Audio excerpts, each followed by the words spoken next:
Good morning, Natasha. Ah, there goes the professor. Good morning, Professor Hung. Hey, good morning, Jason. Good morning, everyone. Can you hear me? Before we can hear you, Can you hear me? be, Okay, good, good, before great. anything, Yeah. Mm-hmm. um, I need to. When is your off? I gotta check your office hours so I could speak with you personally. Yeah, yeah, sure. So go into course information, and there's my office hours, right? Well, today is blocked out. I have Monday through Thursday, my office hours, Monday through Thursday. Today is blocked out. Today's blocked out. So how about tomorrow? Well, I have Tuesday. tutoring. I have tomorrow tutoring. So I guess I'll Okay. see you. I'll see you Wednesday, after around Wednesday, 2 o'clock. 2 o'clock. Yeah, be there sharp.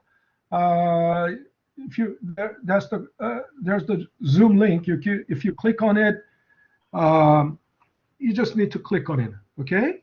Just need to Okay, click not a on it. problem. I'll see you at 2. I Yeah. need to Yeah. discuss. I need to discuss my progress throughout the course. Okay. All righty. All right. All Thanks. righty.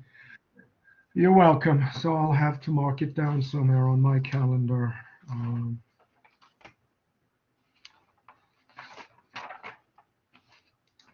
okay. Office hour.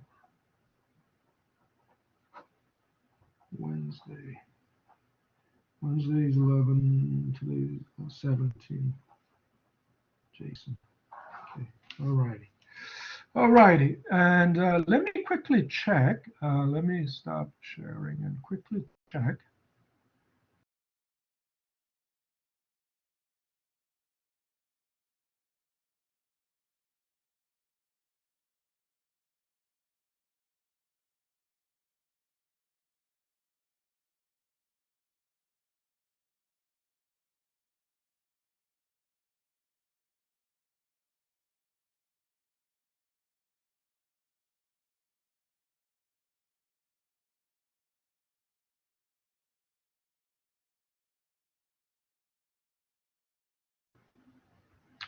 All righty. So, oh, no, no, no, no. Share application.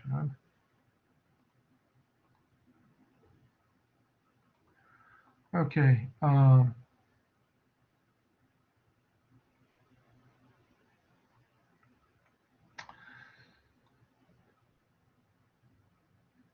Okay. So, so our last class, the last thing, I'm sorry, I need to get this.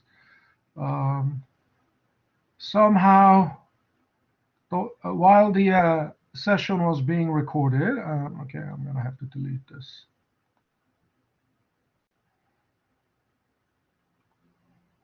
Oh.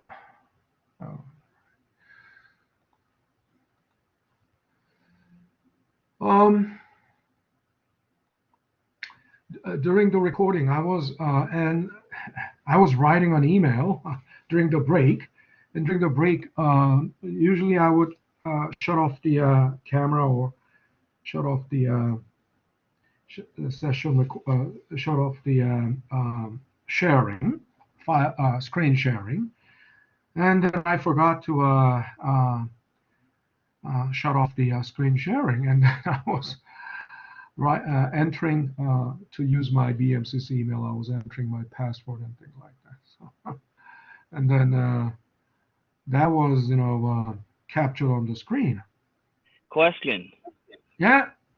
Did you get your computer fixed? No, I haven't. I haven't got it fixed yet. So it keeps, That's unfortunate. Hmm? That's unfortunate, but that's okay. Yeah, yeah. I'll have to get it. Let's see. So So in my the last thing we talked about was basically, come on. We actually did, right?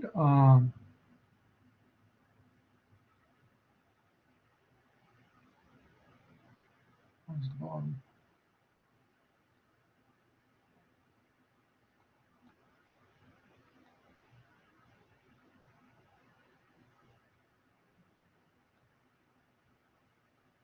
This is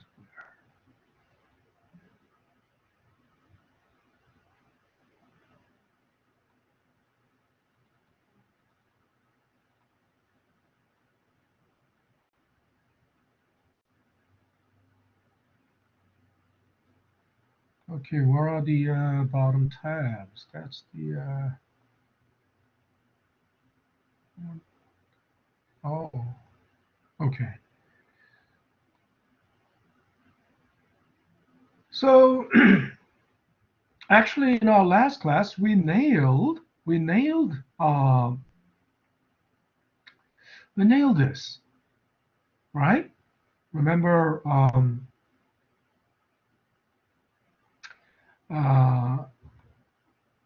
our our question was, how much would be the how much will be the exact payment or deposit in our graduate school problem? And in our graduate school problem,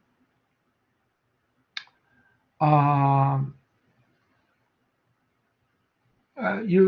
basically you have 5-year timeline, and then APR is 6%, and you're making $800 deposit every month. So there are 60 months. 5 years is 60 months, basically, clearly. And then, so first we tried out whether we'll have hit our target future value of 60K, right? Because it costs 60K to put you through 2 years of graduate school. So according to that scenario, we found out that the future value of annuity falls about $4,000 short, right? It falls $4,000 short. And then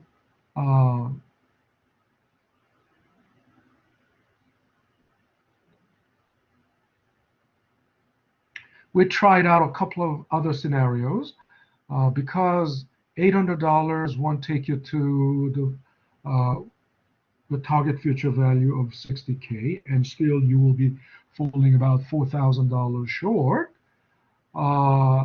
If you increase the payment by $50, we tried out a couple of scenarios: increase the monthly deposit, or find a bank that pays better interest rate, if possible. I mean, as I've been telling you, banking is a very competitive industry, right? So the interest rate they pay won't be significantly different. But if you can find some bank that pays 8%, it will be good. Or otherwise, we extend our timeline by 1 year. Then under all those scenarios we tried out, and then then in most of those, all of the except one, all of those scenarios ended up falling short of our target future value. The only thing that would more than satisfy our target future value is this scenario where you extend the timeline by 1 year. And then in that case, with 72 months, 72 deposits of 800, you will overshoot the target.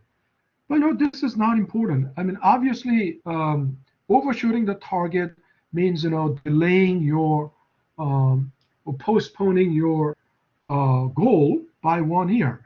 So without sacrificing your timeline, is there any way we can figure out we can exactly make it 60K, right?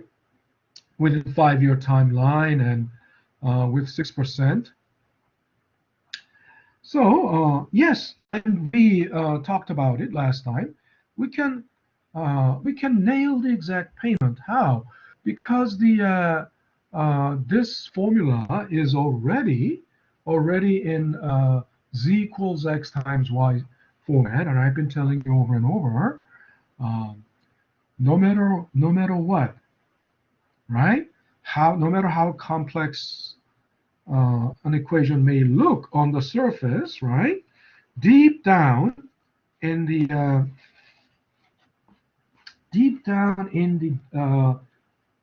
deep structure, right, or in the understructure, right? It really takes your intelligence um, to analyze it, to break it apart, and if you are either very smart or trained, highly trained, you can tell. You will develop this insight. That's what comes with the training.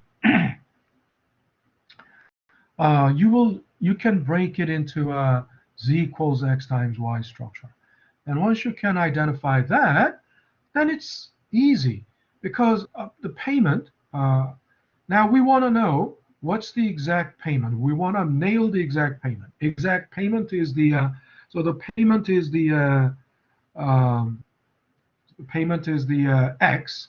So solving this equation for x, right? And it's z equals x times y structure. So x will be z over y. So x, which is payment, will be z, which is FVA, which is z, divided by the thing in this whole y. The y is this thing. But then when you divide something by a fraction, we all know it's the same thing as multiplying by the reciprocal of the fraction. And the reciprocal is, we all know something raised to -1. So this y is the thing in the bracket. And the thing in the bracket raised to -1 will give you this. Okay? So that's our formula for payment.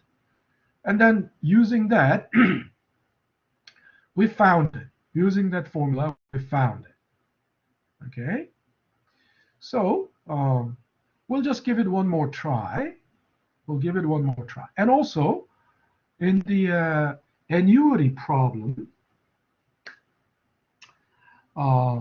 there are, in annuity problem, there are also 4 variables that can be, all right, let me use,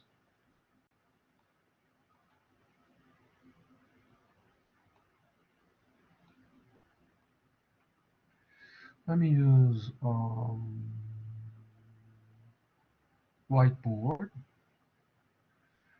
And this is limited, very limited whiteboard. Okay. It takes a lot of time. Okay. So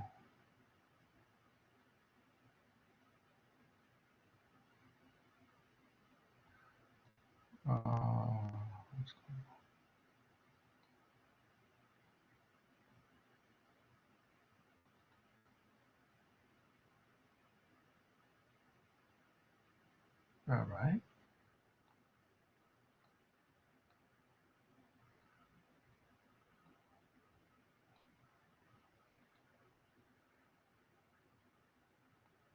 So first, there was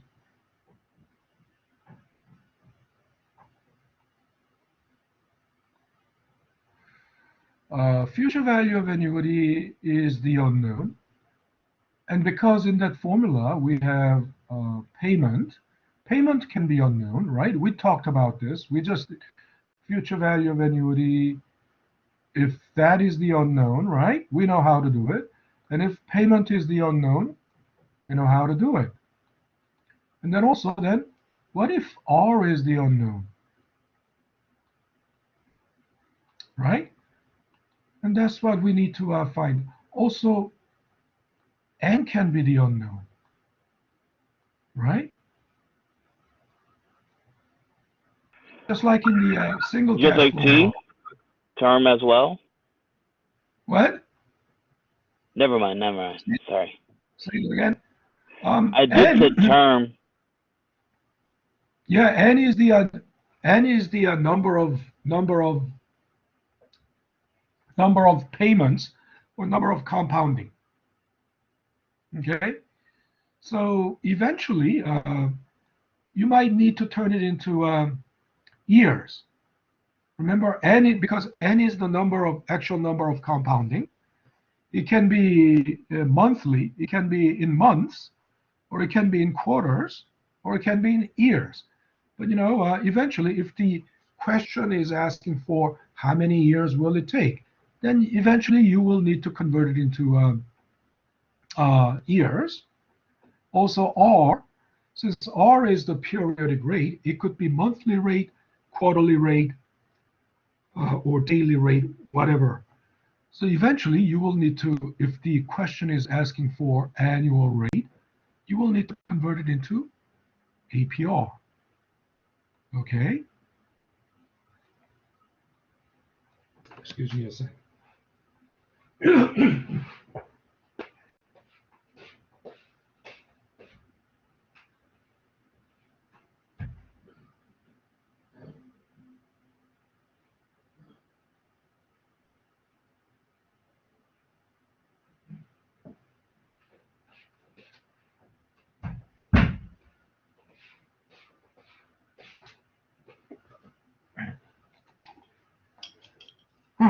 Sorry about that.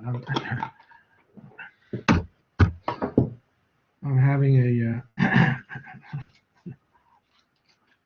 probably I'm not rested well over the weekend. When I'm not rested well, I start the week with frog in my throat. Well, so we're going to think about how to solve for R and how to solve for N. Okay, so back to our. But oh, there is one more. One more thing. In all annuity problems, there's also always annuity due problem. Future value of annuity due. Okay, and I told you it's basically one more compounding. I mean, once you have future value of annuity, ordinary, right? Once you have ordinary annuity, it's easy. You just give it one more compounding. You give it one more compounding.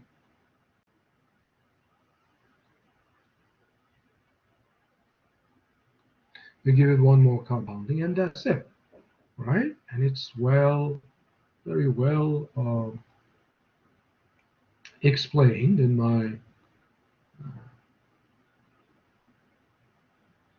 the lecture note. So,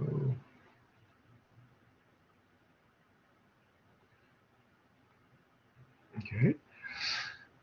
So before we move on to the next problem, next question of finding R, finding N, let's do this. Suppose we have, let's do this.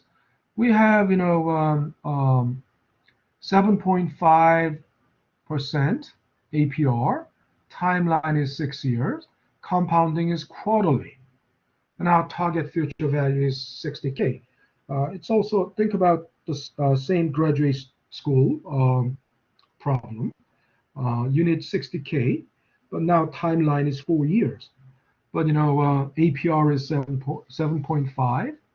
Timeline is 6 years. You have much relaxed timeline, and compounding is quarterly. Then what should be the exact quarterly payment? We can nail it. But first, we'll need to find out, okay, to do that, periodic rate. We'll need to find a periodic rate. So let's do this together. You, in your Excel file, you have this file in front of you. Do you have this file in front of you? Yes. Okay, okay, good. And then are the highlighted cells all deleted? Are they filled in or are they deleted? If they are not deleted, if they are not clear, please delete them. All the highlighted cells must be deleted. Okay? And if they are deleted, now let's start, right? Of course, you know, the first thing you need to do is you need to find these intermediate data or intermediate solutions, like, you know, periodic rates, which is not that difficult, you know. And then how many quarters? Of course, 6 times 4 quarters, right? There you go. And then here, the payment, then using the payment formula, right? Using the payment formula, which is, you know, FVA times open. You can open parentheses here, or it doesn't really matter, because you see, normally I would have, you know, a big parenthesis outside, but, you know, it's okay to do it this way too, because anyway, when you're multiplying something to a fraction, you multiply it only to the numerator, right? So I'll just multiply to the numerator and then divide it by, open parenthesis, open another one, 1 plus r, close parenthesis, raised to 4 minus 1, close parenthesis, okay? And enter. And you'll get this. Or you can also just, you know, copy this, right? You can copy this and paste it here. And this, these cells got populated because I'm pointing to that. Okay, pointing to that. So what did you get? Did you get, you know, the same?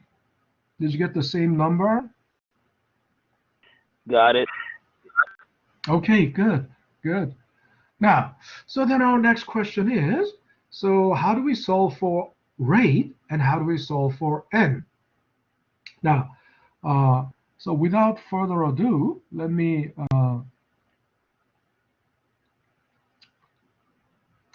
the formulas are shown here.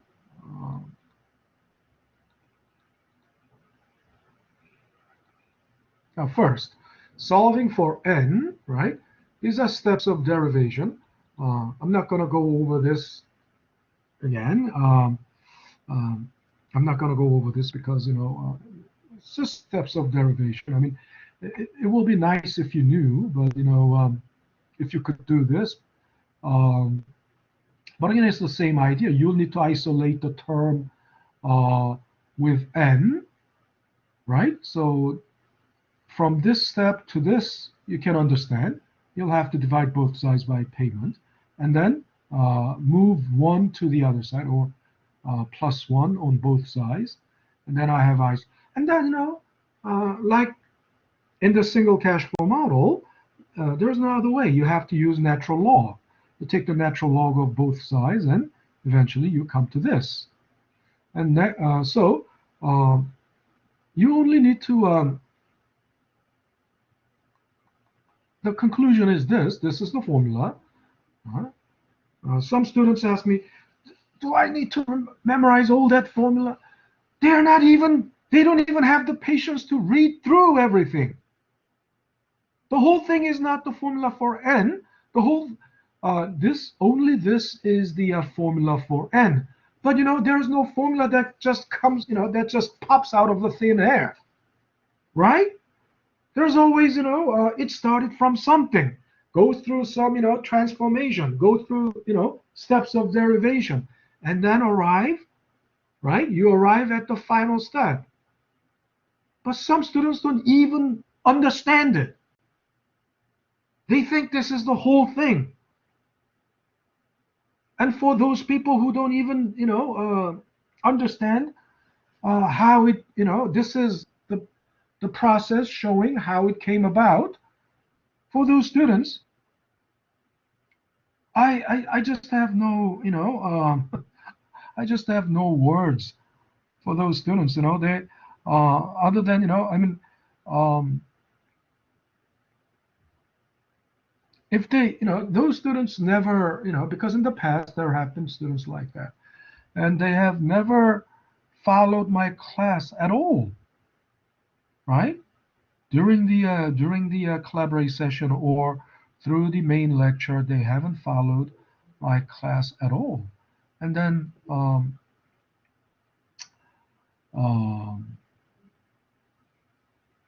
then what can you say? You have only yourself to blame if you haven't followed anything. In my class, um, in other words, those students have never studied, and if you have never studied, you have only yourself to blame. Now, then the next that's present value of annuity, and so I'm going to get to the present value of annuity later. Again, if there's future value of annuity, there must be present value of annuity because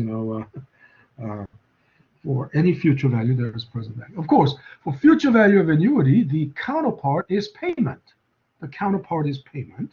So present value of the annuity is not the counterpart or the other side of the solution, right? The other solution, it's not the other solution to the future value of annuity. It's just another, a separate issue, okay? So I'm gonna,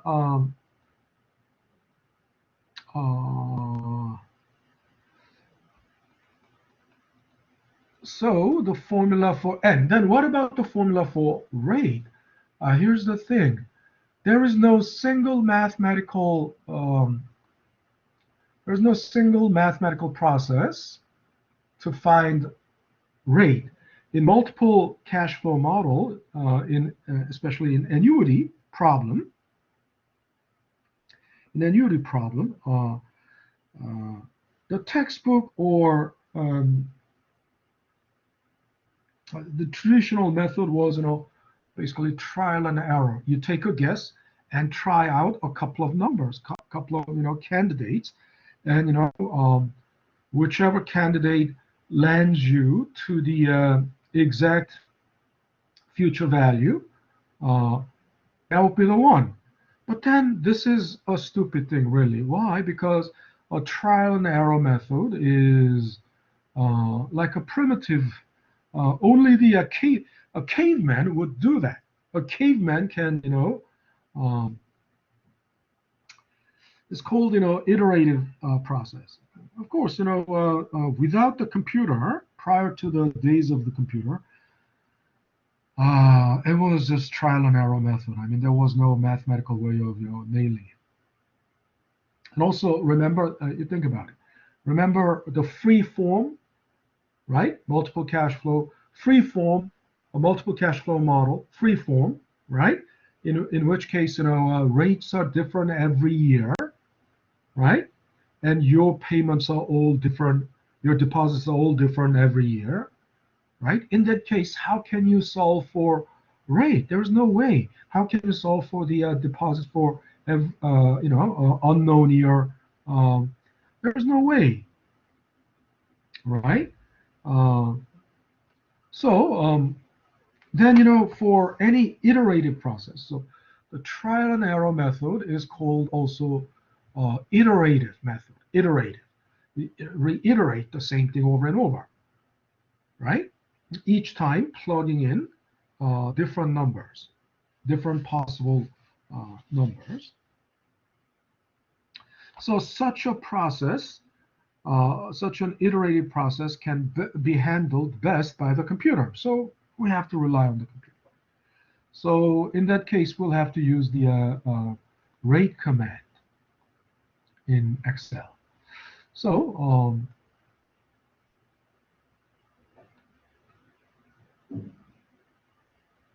I have two open. One. This one. So here, let's do this problem, right? First, let's find rate. Okay. So first, we know we'll use Excel's built-in function, right? And rate is already there. If you have recently used it, it will show up there. If you haven't, you got to go to the financial category, right? And then find rate. Click on rate, and it's asking for what? N periods. N, and we know N is this, N periods. Payment is here, right? But you gotta enter payment as negative, right? Don't forget that, because in a financial calculator setting, one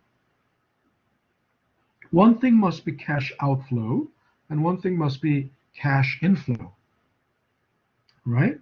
We must distinguish between cash outflow and cash. In this case, payment is the cash outflow. There you go. There's no present value in this problem. There's no present value. Why?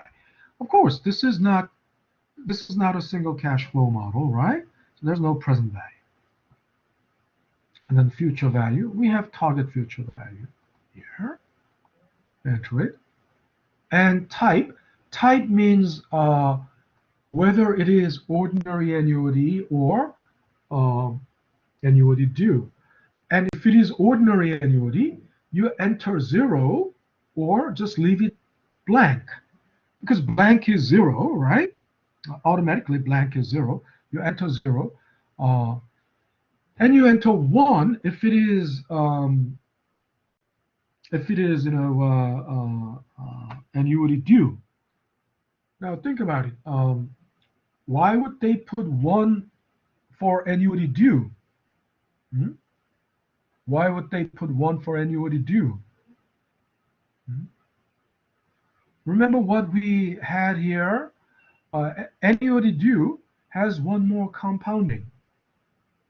Annuity due has one more compounding. Some people say, oh, it has one more payment. No, it doesn't have one more payment. It has the same number of payments, same number of compounding, right? If you have timeline of 60 months, whether it is, remember,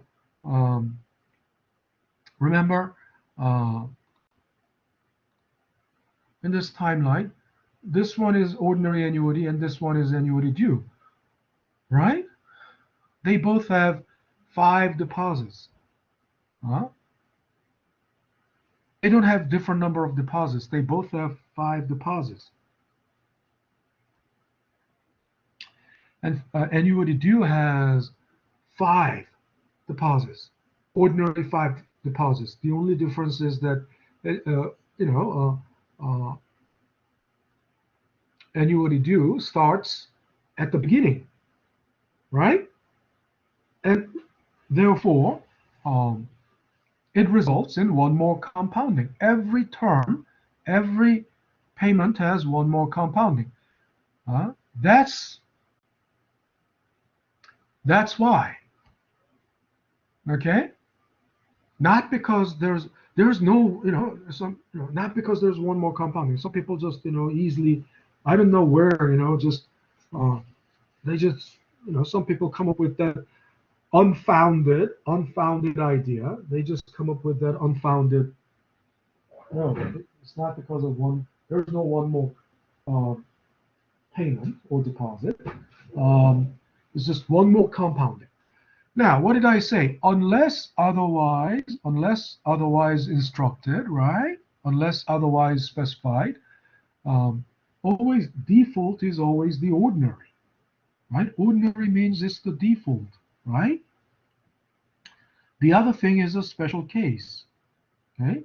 So we leave it blank. We leave it blank.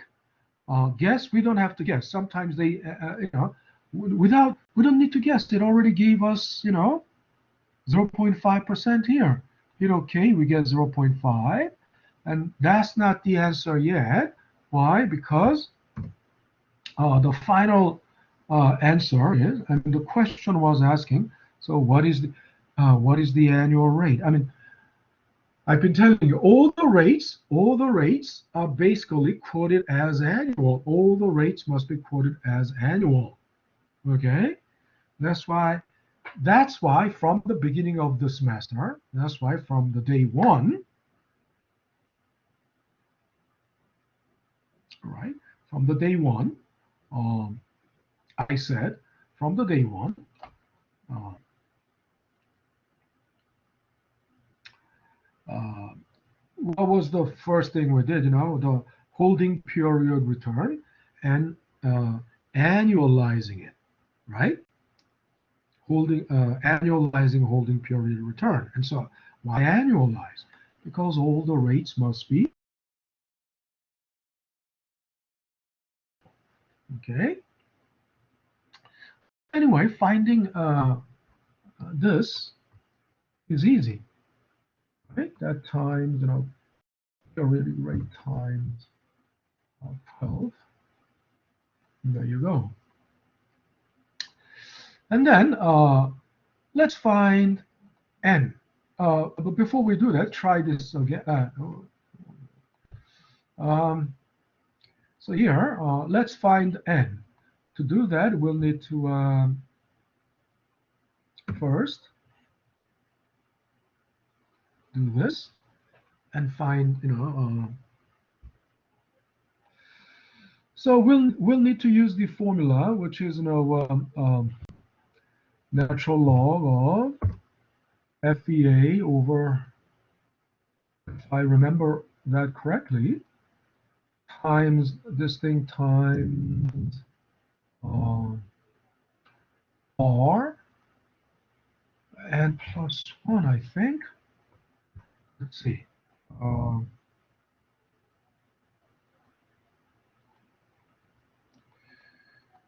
And yeah, FEA over payment times R plus 1, and then natural log of 1 plus R. Always the denominator is natural log of 1 plus R. Natural log of 1 plus R. And if I'm correct, of course, the formula is correct, then I should get, I can already tell. I mean, we all know what n should be. It should be 60. It should give us 60. It gave us 60. There you go. Voila. So we got, we got it right. And turning it into annual rate, turning it into years, divide 60 by 12, right? Divide 60 by 12, then 5 years. So everyone got this right? Everyone got it right? Shall I show you the formula for n again? Jason, were you trying to say something? Yes. Okay. Show me the value of n again. 60. I don't need to show you the value of n again. If you got the formula right, it is 60. N will have to be 60, right? Because it's the same narrative, same scenario, right? And I'm showing you the formula, so if you got the formula right, you should get 60. So everyone got that right? I heard something here. Jordan, okay, Jordan, you got it right, okay. And okay, so please let me know. So then let's try again with the second example, the 7.5% example. So in this example, we will, first of all,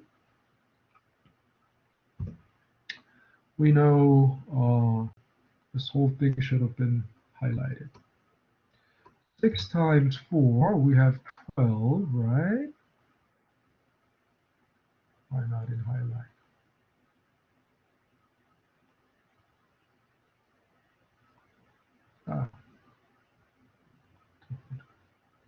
A little lighter shade. Okay, then in this case, first, this is actually these are secondary. Primary solutions must be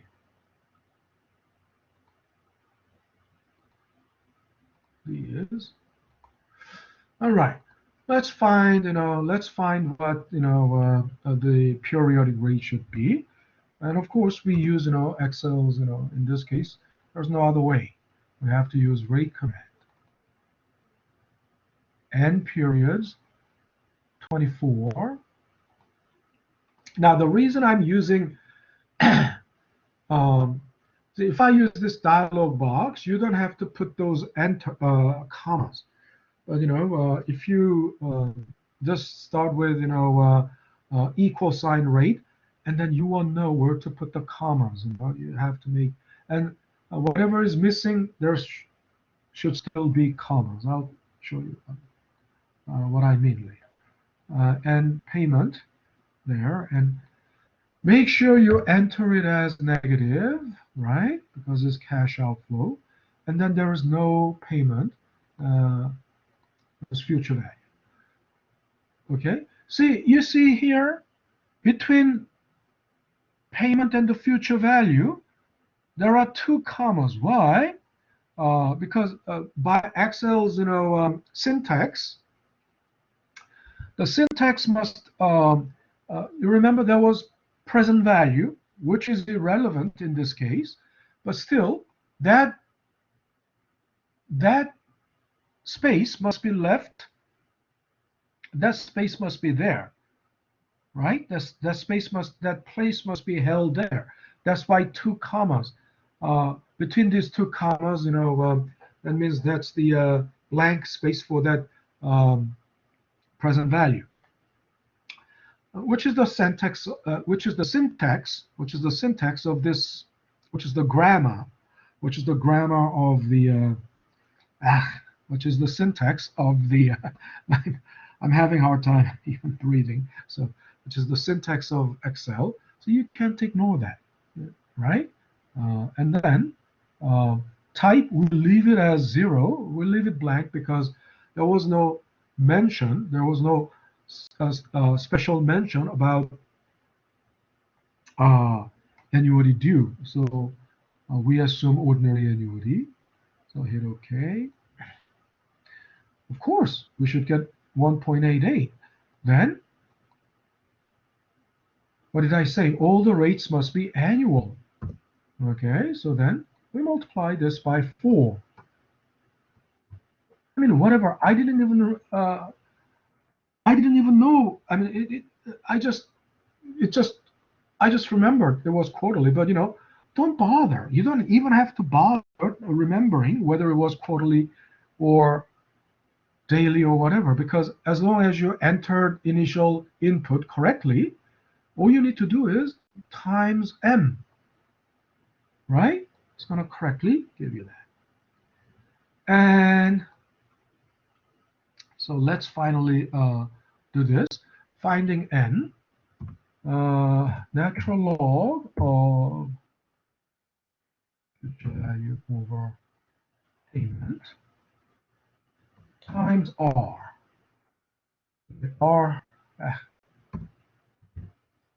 Times r. R is blank now, but once it is done, once it is failed, then we will have it. Plus 1 or vector log of 1 plus r. Now, r is blank now, so it's not going to give you anything, but once we have, what do we have here?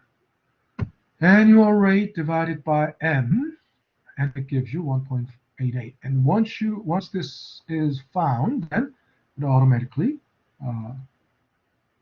computes the result.